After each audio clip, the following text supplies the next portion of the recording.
alasan pemerintah ini kan pasti tujuannya baik. Walaupun memang ya nggak semuanya. Gue kurang tahu tuh mekanisme di istana seperti apa mekanisme di DPR karena gue belum duduk di situ. Iya, insya Allah ya sama gue ya. Presiden. Kalau saran dari gue adalah pemerintah ini harus duduk manis, ngopi-ngopi santai kayak gini, enak kan sama tenaga kerja. Iya, santuy. Jangan sampai lu gengsi buat nemuin para tenaga kerja atau buruh.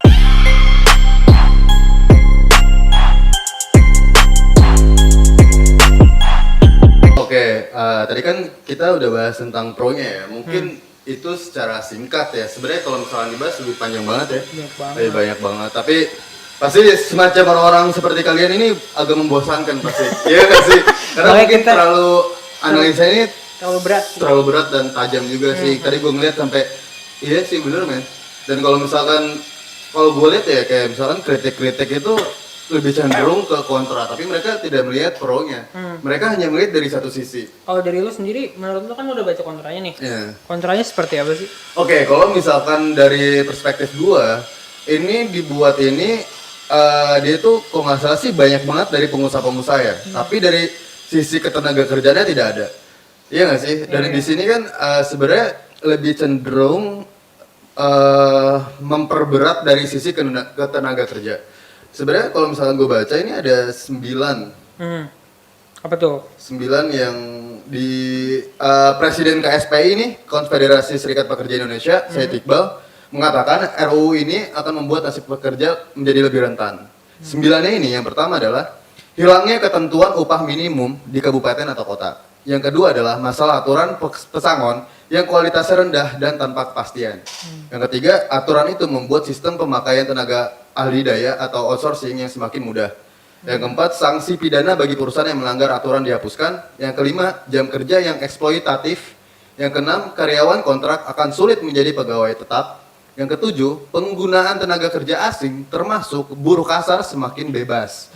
Yang kedelapan, perusahaan akan mudah melakukan pemutusan hubungan kerja atau PHK karyawan. Yang terakhir, 9, hilangnya jaminan sosial bagi buruh, khususnya jaminan kesehatan dan pensiun. Kalau menurut lu gimana? Gue mungkin lebih lebih ke arah mungkin jaminan kerja. Mungkin gue boleh nyontek sedikit. Gak apa-apa. Jadi kalau dari dari sisi buruh atau tenaga kerjanya itu lebih ke arah sebenarnya kalau kita nge-highlight itu benar. Cuma if I may direct you to di manfaatnya dari sisi buruh itu ada di pasal 92 dari RUU-nya sendiri. Itu ibaratnya dia ada kepastian akan kerjanya si buruh ini seperti apa. Dan juga ada jaminan tentang jaminan kehilangan kerja apabila nanti ada kerjanya seperti apa atau bisa lihat di pasal 46B. Nah, jaminan kehilangan pekerjaan diselenggarakan secara nasional berdasarkan prinsip asuransi sosial. Ibaratnya kayak apa ya, dari sisi mungkin dari sisi buruh mungkin ngelihat kayak mulai dihapuskan tuh biasanya yang undang-undang pro buruhnya kayak misalnya jam kerja segala macam. Tapi kalau misalnya kita mau ngelihat dari sisi praktisnya seperti apa, kalau misalnya kita lihat kerja buruh di Karawang misalnya kayak kita nggak bisa matok jam kerja mereka juga gitu loh. Ibaratnya mereka dibilang kerjanya 7 jam 8 jam sehari tapi juga masih ada yang overtime gitu loh. Dan ibaratnya gaji pesangon segala macam kan memang oke lah di on paper dibilang harus seperti ini tapi kan skemanya langsung dikasih ke perusahaan masing-masing. Memang dibilang bahwa ini tuh perusahaannya ibaratnya ini kan sebenarnya tergantung bagaimana manajemen si perusahaan itu kan. Apakah dia memang comply atau dia memang compliance sih ibaratnya lebih karena apakah dia memang sejalur atau sejalan sama undang-undang perburuhan, undang-undang tenaga kerja di mana ada beberapa kriteria yang disebutin kayak kalau dia lembur dia harus dapat apa, atau kalau misalnya dia cuti sakit atau cuti hamil itu gimana, terus tadi kalau di PHK harus ada notisnya gimana. Sebenarnya dari awal itu udah jelas. Menurut gua kalau misalnya dibilang dia menghapuskan jam kerja yang pasti dan tidak fleksibel, menurut gua bahkan sejak awal sudah seperti itu gitu loh. Dan ibaratnya pemutusan lebih gampang atau tidak, sebenarnya kan gini, banyak dari buruh kita atau dari serikat buruh itu memang sudah mengakomodir, namun dari pribadinya si buruh ini apakah memang setiap buruh itu mengerti akan adanya kewajiban seperti itu kan nggak semuanya paham gitu. Itu loh maksudnya pentingnya gimana cara kita ngeliat tuh dari sisi personal atau pribadinya mereka gitu. Ibaratnya gini, semakin kalau lo menganggap bahwa regulasinya itu tidak pro akan buruh, tapi apakah memang itu salahnya salah pemerintah? Enggak juga gitu loh. Kita juga harus melihat apakah memang dari sisi buruhnya itu semuanya paham atau semuanya mengerti akan itu. Memang nggak bakal bisa dipukul rata. Cuma menurut gua gampangnya tuh seperti ini. Lo menuntut undang-undang harus pro buruh, tapi apakah setiap buruh yang di bawah iuran serikat pekerja itu paham akan hak dan kewajibannya? Apakah memang apakah memang perusahaan tuh setidak tolerir itu, atau memang dari sisinya si buruh itu ada kewajiban yang nggak dipenuhin dan dia akhirnya menuntut? Kan ada juga yang seperti itu. Banyak banget yang harus kita pertimbangkan ketika kita bilang bahwa kita tuh tidak pro buruh gitu. Dan kedua, masalah outsourcing, mungkin memang orang-orang tuh merasa tersisih ketika kita tuh dibantu oleh tenaga outsourcing yang mana tuh memang lebih dibilang kayak kita lebih nggak ada kontrak kerjanya gitu. Mereka nggak kontrak kerjanya. Cuma menurut gue tuh kayak dari sisi kepastiannya aja, menurut gue adalah si outsourcing ini kan, correct me if I'm wrong, boleh dikomen di bawah mungkin kalau misalnya ada kesalahan. Nggak semua perusahaan itu menggunakan outsourcing gitu. Nggak semua perusahaan itu menggunakan outsourcing. Mungkin beberapa mungkin beberapa, dan nggak bisa langsung dipukul rata. Oh ini tidak perlu, nggak, kita lihat juga dulu nih loh sebenarnya membuat undang-undang ini maksudnya gimana? Apakah memang se-ekstrim itu tidak pro buruh, atau memang cuma beberapa aspek yang bukan dihilangkan tapi dikurangi gitu loh untuk menambah di aspek lain gitu loh. Menurut gue seperti itu, ibaratnya gitulah. Kan kemarin itu sampai ada demo massa cuy di DPR, bahkan disebutnya gini, omnibus law cipta lapangan kerja kematian buruh. Itu banyak banget kan masa demo. Nah kalau misalkan dibilang kematian buruh, menurut lo gimana? Menurut gua salah nggak orang demo seperti itu? Salah atau benar itu tergantung pribadinya sih. Apakah memang nilai yang mereka anut tuh tapi kalau dari sisi lo kan pasti lo kan punya opini salah atau benar. Tapi nggak apa-apa lo sebutin. Menurut gua gini sih. Kalau lo perhatiin setiap minggu pasti ada buruh yang demo. Iya. Gak mesti omnibus loh. Buruh itu pasti punya tendensi untuk demo, dan kaum buruh itu sendiri, gue tidak akan mendiskusikan mereka karena memang mereka itu kerjanya overtime dan memang sering tidak diperhatikan oleh para pengusaha. Sebenarnya gini sih, bukan kematian buruh sebenarnya yang ingin gue highlight, tapi mungkin lebih ke arah si buruh-buruh ini atau para pekerja ini yang memang akan terdampak langsung terhadap undang-undangnya. Mereka lebih ini sih, memang akan lebih terdampak dan akan dikurangi, mungkin bukan dikurangi sih, mungkin hak-haknya akan berubah gitu loh. Mungkin tidak dijamin, mungkin tidak dijamin, bukan kematian sih yang menurut gue, bukan tidak dijamin kematian, terlalu lebay menurut gue. Tapi mungkin haknya itu seakan-akan menjepit buruh gitu loh, seakan-akan dibatasi. Yang tadinya mungkin terkesan lebih banyak, lebih porsinya lebih cukup, bukannya malah ditambahin, tapi mungkin dikurangin. Itu sih yang menurut gue akhirnya bikin mereka bilang kematian buruh. Tapi kalau misalnya dilihat dari sisi yang tadi gue sebutin barusan, banyak juga kok sisi positifnya bisa diambil. Benar. Gitu loh. Gitu tapi sih. Mungkin memang niatnya cara caranya dia pemerintah ini yang mungkin tidak mensejahterakan tinggal sih. Kalau kita lihat dari ininya dia, dari itunya dari beberapa topik yang dibawa menurut gue sih sah-sah aja sih jika memang para buruh itu ngomong bahwa itu tidak menekan mereka, karena mereka langsung bersentuhan langsung sama itu kan. Dan gue juga bukan tidak pada tempatnya ketika gue ngomong ini tidak ini nih gitu. Gue kan lagi menjebak lo.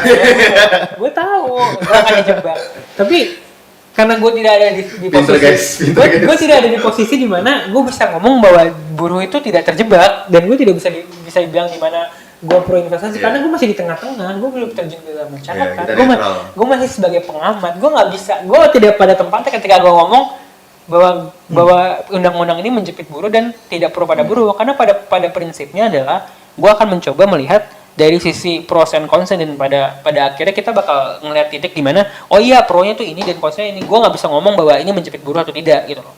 Gue ngasih statement aja langsung ya, karena menurut gue itu tadi tergantung dari posisi mana yang bakal lu lihat. Kalau misalnya gue jadi pembela hukumnya buruh ya, mungkin gue akan melihat seperti, oh ya kita terdapat pengurangan hak yang signifikan nih antara A, B, C, dan D yang harusnya kita dapat seperti ini gitu. Tapi kan kita ngeliat juga. Oke. Ya, jadi kalau misalkan dari gue lihat sih ini diplesetkan menjadi RUU Cilaka. RUU Cilaka berorientasi memudahkan pemberi kerja menyerap tenaga kerja. Jadi beberapa strategi ini yang pertama adalah mengakomodasi sistem kerja fleksibel, pengubahan berbasis jam, nilai pesangon yang lebih kecil, dan sistem kerja outsourcing. Namun perlindungan tenaga kerja pekerja ini tidak disinggung, cuy.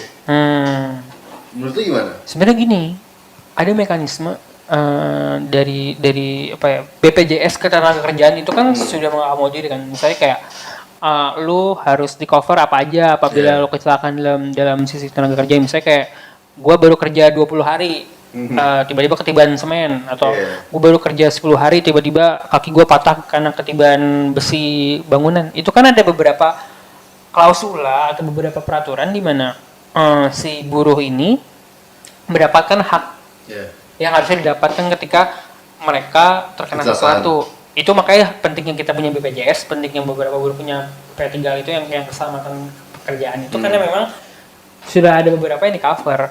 Menurut gua ketika lo ngomong bahwa ini tidak memperhatikan keselamatan buruh, sebenarnya boleh tolong dikaji nggak Bapak Ibu bagian mana yang tidak tolong di apa ya, diperjelas lagi bagian mana sih yang memang kurang untuk si buruh ini itu bagian mana gitu. Karena menurut gue kalau bisa dibilang bahwa ini tidak menjamin gitu, kita udah punya BPJS, kita udah punya apa ya, ibaratnya kita udah punya penyelesaian sengketa hubungan industrial, di mana kalau misalnya ada sengketa buruh ngerasa bahwa pengusahanya kurang, kita bisa ngadu ke sana, atau serikat buruh udah sering banget bawa ibaratnya kasus seperti itu.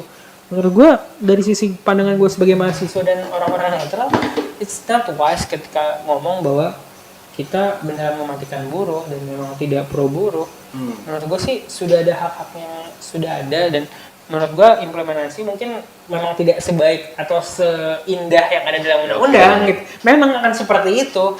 Implementasi hukum di masyarakat itu tidak akan pernah sempurna. Itu open for any dispute atau perselisihan, open for everything that relates to kritik dan saran. Cuma menurut gue janganlah kita ngelihat dari sisi itu aja. Jangan cepat menyimpulkan harus dilihat juga, maksudnya ya, lu tuh bisa mengedukasi, ngelihat keseluruhan, baru lu komentar. Kalau misalnya jangan sampai ngambil per poin-poinnya. Dan juga lu lihat siapa yang komen gitu. Kalau misalnya gue yang komen, gue bukan pendapat yang pasti, gue bukan seorang yang kredibel akan hal itu. Menurut gue pendapat ini bisa benar atau salah. Kalian bisa ngomong, iya nih anak bacot doang nih, harusnya kayak gitu. It's fine, gue cuma berpendapat dari sisi gue. Dan tidak ada salahnya.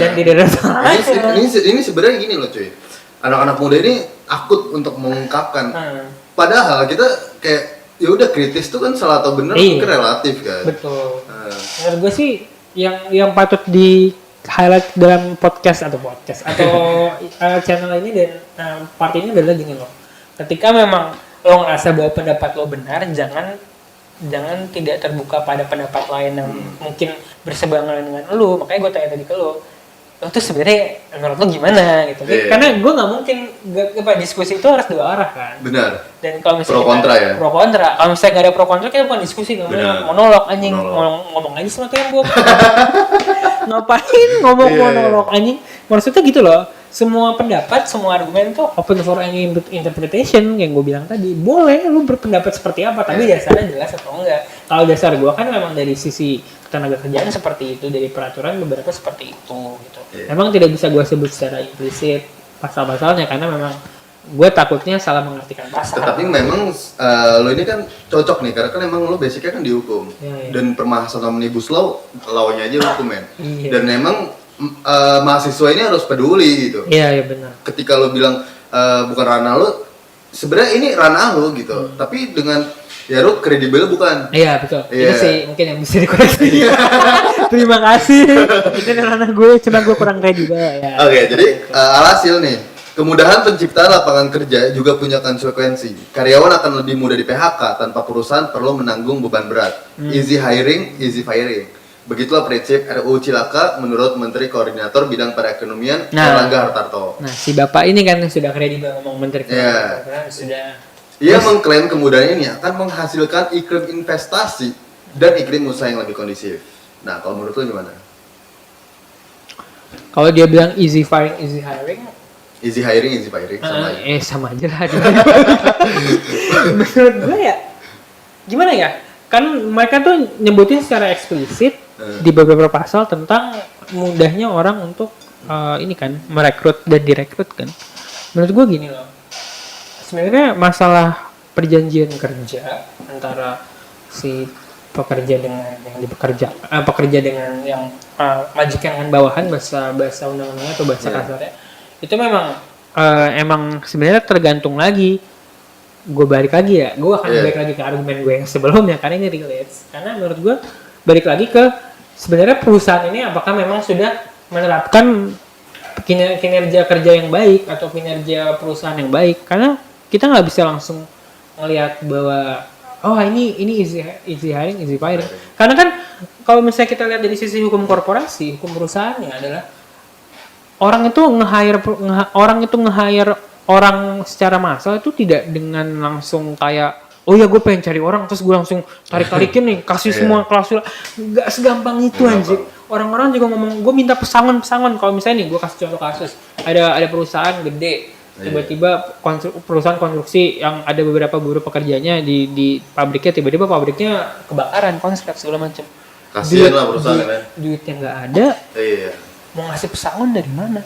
Dari daun nggak bisa. Karena prinsip gue gini, buruh tuh wajib disejahterakan, tapi perusahaan juga tidak luput dari bisa rugi juga. Iya, jangan lihat dari satu sisinya. Betul. Menurut gue kalau ketika dia ngomong easy hiring, easy firing, itu berlaku untuk perusahaan-perusahaan yang memang tidak mengedepankan prinsip-prinsip pekerja yang baik. Gitu. Menurut gue adalah ketika lu nge-hire seseorang berarti semua tanggung jawab dan semua kebutuhan mereka itu pasti akan jadi tanggungan lo. Tapi kan kita ngelihat lagi, apakah memang semua perusahaan seperti itu? Apakah memang semua industri seperti itu? Enggak juga. Banyak juga kok. Banyak sih memang dispute antara buruh dengan pengusaha. Cuma kita harus lihat lagi, apakah memang jangan kamu pukul rata semuanya seperti itu. Dan statementnya Bapak Erlangga Hartarto tidak salah. Saya juga setuju akan hal itu. Namun kita juga melihat juga kalau memang hasilnya seperti itu easy hiring, easy firing, terus kenapa masih sampai sekarang masih ada yang pengen jadi buruh ya? Masih ada yang kerja sebagai buruh ya? Kenapa masih ada perusahaan yang masih buka sampai sekarang? Kenapa cuma di highlight dari sisi negatifnya aja? Kenapa lu nggak lihat highlight juga dari sisi kinerja mereka itu seperti apa? Apa sih alasan mendasar mereka itu seperti itu nggak di highlight? Di highlight nggak sama mereka? Enggak. Apakah mereka juga ngeliat dari sisi perusahaannya? Dibilang iya perusahaan kapitalis. Ya emang dia dijadikan untuk mencari laba, bukan mencari ketenaran. Enggak, bukan. Emang dia pengen nyari duit. Ya orang pasti ngeliat cost and benefit lah. Kalau misalnya lo lihat di ekonomi, cost and benefit seperti apa? Apakah memang dalam implementasinya memang lebih banyak costnya atau benefitnya? Kalau misalnya dibilang ibaratnya perusahaannya lagi mandek atau lagi tidak bisa menjalankan usaha dengan baik, apakah memang kita lebih benefit untuk ngegaji orang banyak atau ngegaji orang sedikit tapi berkualitas? Nah kan kita balikin lagi ke arah situ. Apakah memang tempat atau tidaknya kan tergantung lagi kita lihat implementasinya seperti apa, perusahaan seperti apa. Dan sisinya emang harus balance kan gitu. Emang nggak bisa, idealnya memang tidak bisa balance banget, cuma kan akhirnya dibentuk sebuah komisi atau dibentuk serikat buruh atau serikat pekerja kan yang memang seperti itu. Ada yang mengakomodir dan kemudian dibawa ke pengadilan sengketa urusan perindustrian, dan akan coba lagi dilihat lagi apakah memang hak dan kewajibannya tidak terpenuhi atau memang ada beberapa hal yang tidak dipenuhi oleh pekerjanya, oleh perusahaannya, kan seperti itu. Ibaratnya memecat orang, gue pernah dengar senior gue yang kerja di bagian tenaga kerja, dia ngomong bahwa iya ketika lu jadi lawyer tenaga kerja dan lu jadi membela perusahaan tempat si pekerja ini, lu akan dengan berat hati memecat orang-orang yang istrinya lagi hamil atau dia cuma sebatang kara. Cuma kita harus lihat lagi apakah memang dia bisa memenuhi kinerja yang dibutuhkan oleh perusahaan itu gitu. kita nggak bisa gimana ya, sisi humanis kita Iya. memang berteriak kayak Susah. anjing, tapi susah loh Susah. sebenarnya, nggak bisa loh kita langsung ngomong bahwa itu jahat atau baik gitu, karena kembali lagi apakah memang apa ya, apakah alasan mendasar mereka itu seperti Iya. apa gitu, nggak bisa langsung purata. Dan harus diterima, maksudnya alasan pemerintah ini kan pasti tujuannya baik. Ya. Walaupun memang ya nggak semuanya. Iya. Ada yang bilang Tetapi memang Gitu. mungkin gue kurang setujunya ketika ini tidak ada dari sisi tenaga kerjanya, mungkin dari konfederasi yang masuk ke ya Pembuatan itu Omnibus sih, Law-nya. itu sih yang kurang, yang bener. Iya, banyak ini banget. dibuatnya itu para pengusaha-pengusaha besar, cuy. bener. Gua Nah. nggak bisa bilang itu benar karena itu salah. Iya.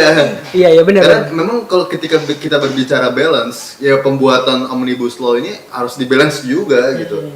Kalian tidak mau di demo, tapi tidak ada orang yang masuk di dalam situ, itu kan salah juga. Iya. Oke, jadi ini pinter banget sih dia. Gila, gue terakhir kali ketemu SD, Mungkin- lu jadi pinter gini, makan apaan aja. Mungkin menurut gua gini sih, kalau misalnya dibilang sebelum kita pindah ke topik lain ya, misalnya ada topik lain. Kesimpulannya kali ya. Mungkin kesimpulannya gini sih. Ini kan masih rancangan undang-undang. Tapi 95% loh. Nah, kalau kita ngelihat dari sisi rancangan, kalau misalnya kalian ingat RKUHP Iya. yang tiba-tiba didol atau dicabut lagi dan diituin lagi, apa namanya, dirumusin lagi. Sebenarnya gini, yang namanya rancangan undang-undang itu masih belum pasti, Benar. masih belum disahkan secara langsung oleh presiden, itu rancangan ini langsung berlaku, enggak, ini masih dalam rancangan undang-undang.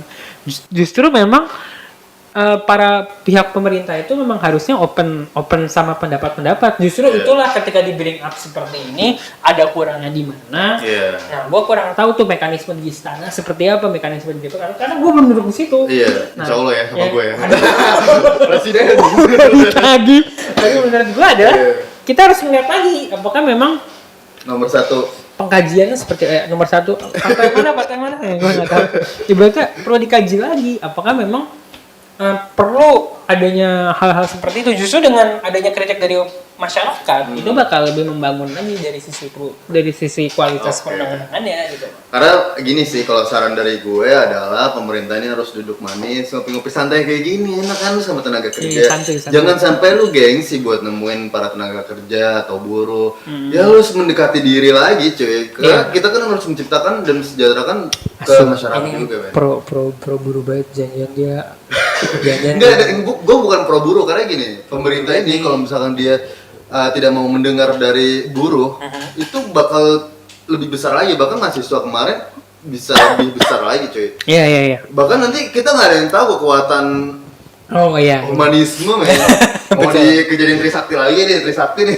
Sebut. Iya. Iya benar. Nah, jadi saran gue gitu. Lu ada saran gitu? Saran gue sih paling ini ya, kan ini masih dalam ranah harmonisasi kan, masih dalam tahap penyempurnaan walaupun sudah 95%.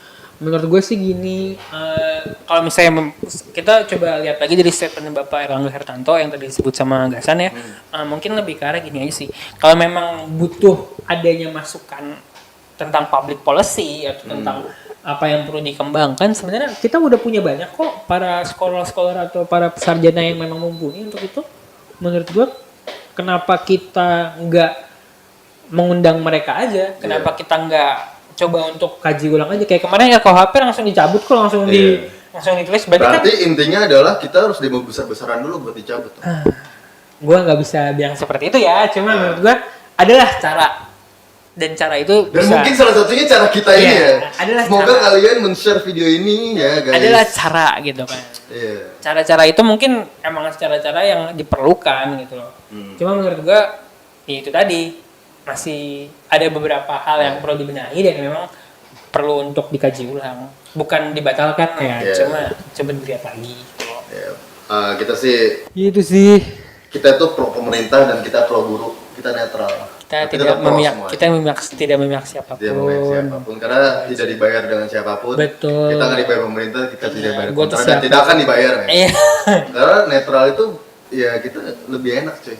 Bisa Nggak pro pusing. kontra. Tapi Pro gini loh, kontra. yang disayangkan adalah ketika orang berstatement dia hanya di satu sisi, pro atau kontra. Kenapa nggak sih kayak setiap orang bisa berstatement tapi dalam dua sisi?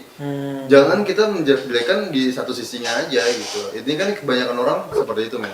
Mungkin gua ngeliatnya gimana ya? Lebih ke arah kayak orang tuh butuh pijakan. Dimana dia memijak dan dimana dia bisa memegang suatu prinsip gitu loh. Misalnya gue bilang, contoh kecil, misalnya gue bilang gini, gue nggak suka sama yang namanya minuman gitu, minuman keras. Ya udah berarti kan dia tidak pro akan semua hal mengenai itu. Nggak mungkin dia ngomong gini, kalau misalnya dia orangnya netral, nggak mungkin netral-netralnya orang pasti adalah kecenderungan untuk berpihak pada satu opini gitu. Nggak mungkin bisa, karena menurut gue pijakan itu jadi landasan orang-orang untuk ngomong gitu loh. Oke deh. Gitu. Oke deh guys. Capek banget kayaknya. Kita Thank mau you banget ya. ganti topik atau gimana nih? Kita cukup di part yang ketiga, nanti topik selanjutnya akan kita bahas lagi. Terima kasih brother and sister. Siap. Thank you banget nih, ini jenis banget nih, gue gak tau dia makan apa nih, jadi pintar banget. Makan gembul. Jadi thank you banget brother and sister untuk sampai di part ketiga ini. Brother and sister ya? Oh iya. Brother and sister. Oh oke. Adik kakak gitu, adik kakak.